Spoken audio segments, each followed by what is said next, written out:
Hey guys, welcome back. In today's video, I am going to show you how to add a zoom in effect on Adobe Premiere Pro on your videos. So let's get started. So here we are in Premiere Pro 2023, and basically you can do this in any versions of Adobe Premiere Pro. This is a very simple effect. So all we have to do is to work with the keyframes. So we need to select our clip right here and go into Effect Controls right here.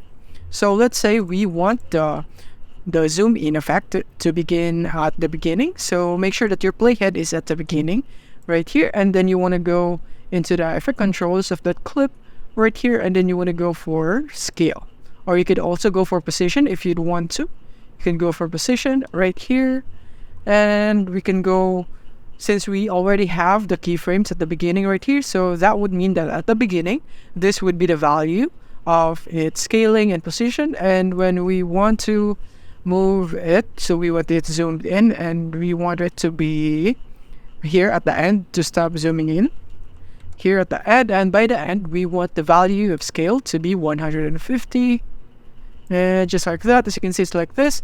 But if you want to position your zoom more so that it would be good in the frame, so you can do it like this one. And we also have a keyframes for position, so it would also be followed right here, so that let's keep the subject at the center right here.